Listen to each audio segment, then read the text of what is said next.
Ice இங்க பாத்தீங்கன்னா அலைவு ஒருத்தன் தான் இருப்பான், அதுவும் நான் மட்டும்தான்.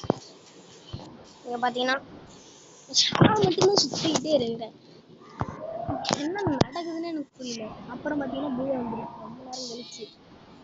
எப்படின்னா அவன் விளாண்டுட்டு இருந்து என் தம்பி ஆஃப்லைன் போக சொல்லிட்டான். அவன் ஆஃப்லைன் போயிட்டான். அதுக்கப்புறம் ரொம்ப நேரமா அலைய முடி காந்துச்சு. இங்க பாருங்க 2 மேக்ஸ் உடனே என் பேக்ல ஒன்று. இந்த மாதிரி நிறைய கண்டென்ட் வேணும்னா இருக்காம சேனல் சப்ஸ்கிரைப் பண்ணிடுங்க. ஐஸ் இங்க பாத்தீங்கன்னா அலைவு ஒருத்தன் தான் இருப்பான், அதுவும் நான் மட்டும்தான். இங்க பாத்தீங்கன்னா நான் மட்டும்தான் சுத்திக்கிட்டே இருக்கேன். என்ன நடக்குதுன்னு எனக்கு புரியல. அப்புறம் பாத்தீங்கன்னா பூயா வந்துருக்கு ரொம்ப நேரம் கழிச்சு. எப்படின்னா அவன் விளாண்டுட்டு இருந்து என் தம்பி ஆஃப்லைன் போக சொல்லிட்டான். அவன் ஆஃப்லைன் போயிட்டான். அதுக்கப்புறம் ரொம்ப நேரமா அலைய முடி காந்துச்சு. இங்க பாருங்க 2 மேக்ஸ் உடனே என் பேக்ல ஒன்று. இந்த மாதிரி நிறைய கண்டென்ட் வேணும்னா இருக்காம சேனல் சப்ஸ்கிரைப் பண்ணிடுங்க.